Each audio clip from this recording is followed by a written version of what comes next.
Ó, o advogado do Bolsonaro foi ontem na Globo News tentar aí defender o seu patrão, seu chefe. E eu fico já pasmo com o jornalismo da Globo, que na época em que fazia fake news contra o Lula na Lava Jato, nunca chamou o Zanin ou alguém ali para explicar a versão do Lula. Era sempre gente para atacar e fazer uma cobertura 24 horas anti-Lula. Mas quando é o Bolsonaro, com todas as provas do crime que cometeu, já é a 40ª vez que o advogado do Bolsonaro vai na Globo para tentar defender seu cliente. A nossa sorte é que o advogado do Bolsonaro é muito ruim. Sorte nossa! O advogado do Bolsonaro acabou confessando ao vivo que o Bolsonaro tentou dar golpe de Estado. É aquela, né, que eu já falei. Se um cara fala, olha, eu peguei o dinheiro da carteira do outro sem ele ver, mas não é furto, hein? Eu fiz todos os preparativos pro golpe, mas não é golpe, hein? É a mesma coisa, a mesmíssima coisa. Pois bem, deu ruim aí para advogado do Bolsonaro. Eu vou mostrar já já o vídeo dele aí passando vergonha na Globo. Só que a coisa piora. Por quê? Porque também sai notícia de que o Eduardo Bolsonaro está em descredibilidade com seus pares no PL. Políticos aí do PL ficaram bem bravos porque o Eduardo Bolsonaro prometeu a eles que os Estados Unidos anunciariam sanções contra o Alexandre de Moraes no fim de maio. Fim de maio quer dizer o seguinte, antes da fase de depoimentos no Supremo Tribunal Federal no caso do golpe. Já teve a fase de depoimentos e não teve sanção alguma contra o Alexandre de Moraes. Também ficou descredibilizado porque ele disse que as sanções seriam muito duras e que podiam pegar até outros ministros do STF. Ameaça essa que foi feita pelo jornalista Capelli do Metrópolis. Ele ali fez uma matéria sem fonte dizendo que o Trump, a Casa Branca, estudava ali impor sanções a esposas de ministros do STF. Quer dizer, o cara é porta-voz de bandido, esse jornalista. Tá dando a versão aí do bandido tentando ameaçar os juízes do caso contra o pai dele. É isso, tá? O bandido, no caso, é Eduardo Bolsonaro. Não se concretizou absolutamente nada do que falou Eduardo Bolsonaro a seus pares e nem do que ele usou aí seus porta-vozes na imprensa para falar. E aí ficaram descredibilizados. Para piorar, o PL já começou aí a encomendar pesquisas para o Senado. E ficaram surpresos com uma coisa. O Haddad, ele, contra o Eduardo Bolsonaro, ele empata, tem empate técnico. O Eduardo Bolsonaro não falar as porcentagens porque pesquisas que não são cadastradas no TSE, não pode se divulgar toda a pesquisa, é crime eleitoral. Porém, eles vazam aí para jornalistas, e muitas vezes os jornalistas vazam a pesquisa inteira com as porcentagens e tudo. Depende aí do ânimo do jornalista. Como nesse caso vazou numa jornalista bolsominion, ela não falou a porcentagem de cada um nessa pesquisa, nem quem eram os candidatos, mas falou ali que foi um baque no PL o fato de que o Haddad fica 4 pontos a menos que o Eduardo Bolsonaro na pesquisa, sendo que a margem de erro é de 3 pontos para cima ou para baixo, ou seja, pode ser que o Haddad seja até na frente do Eduardo Bolsonaro. O maior baque foi pelo fato de que o Eduardo Bolsonaro está produzindo muito conteúdo ultimamente nos Estados Unidos, ele todos os dias.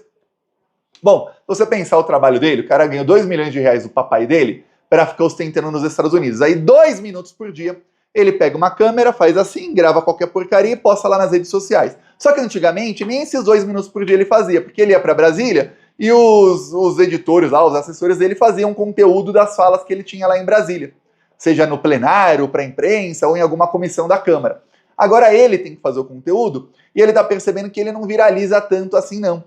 E o problema é que ele fazer o conteúdo, ele achou que, eu vou agora fazer conteúdo só para as redes sociais, não preciso perder meu tempo indo para Brasília, indo para não sei onde, só viajo aqui turisteando pelos Estados Unidos, pelos Estados Unidos, então não tem problema, vou fazer conteúdo, vou viralizar e vou me alçar aí à presidência da República. E a primeira pesquisa, que foi o BAC, foi na semana passada, eu falei aqui em vídeo, mostrou que o Eduardo Bolsonaro estagnou na pesquisa para a presidência da República. Essa sim registrada no TSE, o Eduardo Bolsonaro ficou com 34% de intenção de voto e todos os outros candidatos bolsonaristas ganharam pelo menos 1 a 3% na pesquisa, comparando com a pesquisa anterior de 2 meses atrás. 2 meses exatamente aí, o Eduardo Bolsonaro tinha acabado de chegar nos Estados Unidos, então o tempo em que maturou aí a instância dele nos Estados Unidos, em que ele passou a atacar mais o Alexandre de Moraes, falar que tinha relação com Trump, que teriam sanções, etc, etc. Então ele pensava, vou ganhar alguns pontos. Ele imaginava, e o PL também, que o Eduardo Bolsonaro ia ganhar mais pontos que os outros, mas não aconteceu. Ele foi o único que estagnou na pesquisa direta, ele contra o Lula. Está estagnado. Então deu ruim para ele. Se todos estão ganhando, ele está estagnado, quer dizer que na verdade ele está perdendo. E aí na pesquisa para o Senado, as pesquisas anteriores não tinham ali não vazava muita coisa, até porque falta muito tempo. Uma coisa é a presidência da República, que a pessoa pensa mais. Outra coisa é o Senado. Muita gente nem lembra para quem votou em senador na eleição passada. Infelizmente, isso é Brasil. E aí, o Eduardo Bolsonaro não imaginava que o Haddad estaria em empate técnico com ele. O plano do PL era eleger 2 bolsonaristas raiz, talvez um do PL e um do Republicanos, que é o partido aí do Tarcísio, para o Senado em São Paulo. Aí ficariam 2 bolsonaristas raiz. Então saem aí os senadores que estão, porque o que o bolsonarismo está tentando fazer é o seguinte: tirar os senadores da direita, que a imprensa chama de centrão, e colocar bolsonarista raiz no lugar em 2026. Por quê? Porque eles querem ter uma maioria no Senado para bater de frente com os ministros do STF. O plano do governo Lula, que você vê, é por isso que a imprensa fecha com a extrema-direita. Por quê? Porque aí a esquerda, na sua incompetência de se comunicar nas redes sociais, e aí na incompetência da esquerda você que está me assistindo não, ou eu, incompetência do governo Lula, e aí no caso o chefe é o Lula. E também do PT sempre teve essa incompetência aí, olha, os outros partidos de esquerda também, então não é uma coisa, ó, só o Lula não sabe se comunicar, não.